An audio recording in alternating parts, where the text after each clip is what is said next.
আমার উস্তাদ যখন আমারে পড়াইছিলেন বলছিলেন, শোনো শোনো, যখন তোমার মনটা খারাপ থাকবে, মনে হয় পৃথিবীর কেউ তোমার কাছে নাই, তুমি একলা একলা ভালা লাগে, কথা কয় না, ভালা লাগে, সঙ্গে সঙ্গে এই কালিমাগুলা পয়রা লইবা আর দিলের মধ্যে বিশ্বাস স্থাপন করবা। পড়া মাত্রই আল্লাহর পক্ষ থেকে 12 জন ফেরেশতা তোমার কাছে হাজির হয়ে যাবে। এই যে বয়ান করার শুরুতে আমি কয়েকবার পড়লাম, আপনারাও কয়েকবার পড়লেন, নেকি হইছে না হয় নাই? এই নেকিটা লইয়া কবরে চইলা যামু, অবশ্যই দরকার যাওয়ার, শয়তান বাধা দেবেই দেবে, কথা কয় না গো? শয়তানরে শত্রু মনে করেন না?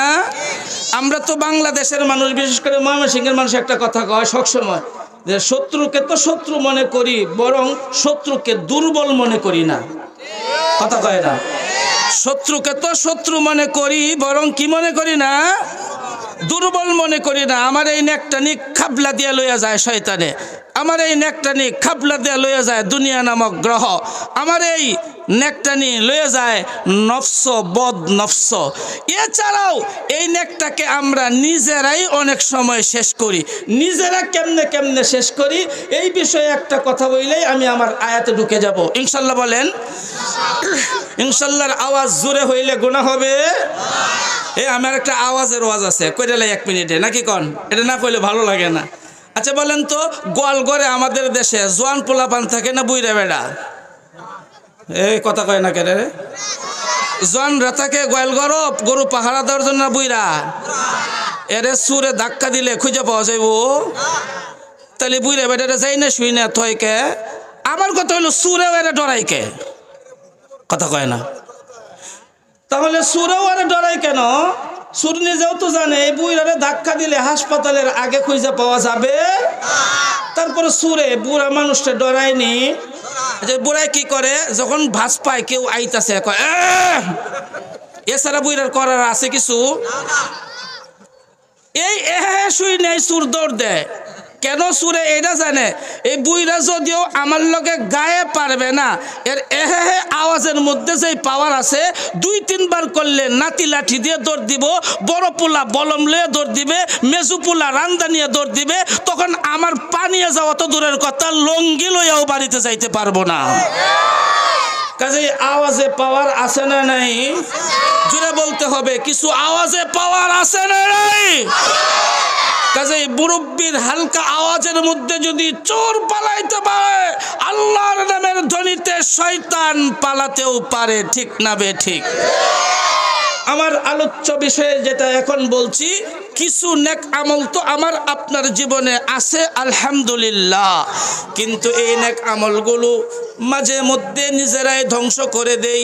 আমরা মনে করি আমাদের জীবনে তেমন পুঁজি নাই, কিন্তু বুঝি না আমার আপনার জীবনে অল্প অল্প করে অনেক বড় একটা নেকের ভান্ডার হয়ে গেছে। এই নেকিগুলো কবরের মধ্যে লইয়া যাওয়া দরকার, কিন্তু নিজের কপাল খারাপ, নিজের আমলগুলো নিজেই ধ্বংস করে দিচ্ছি। যেমন ফসল অনেক কারণে নষ্ট হয়, নিজের আমল কত কারণে নষ্ট হয়, সবগুলো বলার সময় আমার নাই, কারণ আমার পরেও বক্তা আছে। এর মাঝে একটা হলো গীবত, কথা কয় না? নাম বলতে হবে। কি বলেন, কি বলেন? গীবত কি? জুড়ে বলতেন কি? কেউ তো কয় না। এর মাঝে একটা হলো গীবত। গীবত করার দ্বারা আমার আপনার জীবনের অর্জিত নেক আমলগুলো চলে যায়। হাজী সাহেবের হজ হারিয়ে যায়, তাহাজ্জুদওয়ালার তাহাজ্জুদ হারিয়ে যায়, চিল্লাওয়ালার চিল্লা গাস্ত হারিয়ে যায়, বক্তার বক্তব্য নষ্ট হয়ে যায়, শ্রোতার শ্রবণ শক্তি নষ্ট হয়ে যায়। এর মানে শুনে বলে তাবলিগ করে, হজ করে, ইমামতি করে, তাহাজ্জুদ পড়ে, শীতে কষ্ট করে নিজে জীবনে যতগুলো নেক আমল কামাই করছি, যত কারণে নষ্ট হবে, তার মাঝে একটা হলো গীবত। কি গীবত? এটা হলো ব্লুটুথ সিস্টেম। শব্দটা বলেন, কি সিস্টেম? Bluetooth system. যখন আমি আপনার গীবত করতে লাগলাম, অমুক লোকটা খুব খারাপ, আরেকজনে বলল হ ঠিকই বলছো, আরেকজনে চুপ করে শুনলো মজা নিয়া, বলা শোনা সমর্থন করা, তিনজনেই সমান সমান হকদার। বলেন বলা, সবাই বলেন শোনা, সমর্থন করা, এই তিনজনেই সমান সমান। যখন একজন মানুষ তার গীবত শুরু করে দিল, পরিষ্কার অনেকগুলো হাদিসের তরজমা শুনাই রে ভাই, স্পষ্ট শুনিয়া লও। যখন তুমি তার গীবত শুরু করে দাও, এর জীবনের যতগুলো বদ আমল আছে তোমার আমল নামায় যাইতে থাকে। আর তোমার জীবনের তাহাজ্জুদগুলা, তোমার জীবনের ওয়াজ শোনাগুলা, তোমার জীবনের কান্নাকাটিগুলা, তোমার জীবনের দুঃখ কষ্টে অর্জিত সবগুলা ওই বদমাইশ লোকের আমল নামার মাঝে অটো যাইতে থাকে। জোরে বলেন নাউজুবিল্লাহ। এবার আপনাদের সবার কাছে আমার জিজ্ঞাসা, আমাদের দেশের মুসলমানদের কম বেশি নেক আমল আছে না নাই?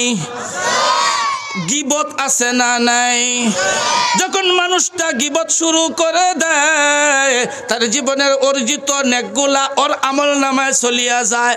কি দরকার পড়ছে রে ভাই তোমার এই কনকনে শীতের মধ্যে ওয়াজে না আইসা লেপের নিচে শুয়া শুয়া আল্লাহ আল্লাহ বললেও তো সব হইতো, কিন্তু ওয়াজ মাহফিলের মধ্যে আসার কারণে আল্লাহর রাসূল বলছেন, আলাইকুম বিমুজালাসাতিল উলামা ওয়াসতিমাই কালামিল হুকামা, তোমাদের উপর ওয়াজিব করলাম আলেমদের সামনে যায়া বসবা, তাদের থেকে কিছু কথা শুনবা। এইভাবে সরাসরি কথা শুনলে কি হবে জানো? আসমান থেকে বৃষ্টি পড়লে যেমন শুকনা জমিন তরুতাজা হয়ে যায়, আলেমদের সামনে বৈশা কথা শুনলে মরা অন্তরগুলা আমলের জন্য আল্লাহ তাজা বানায়া দেয়। এই যে তাজা করার জন্য আসলাম, নেকি অবশ্যই হচ্ছে, আমি সাক্ষী দেই, কম আর বেশি নেকি আমাদের হচ্ছেই হচ্ছে।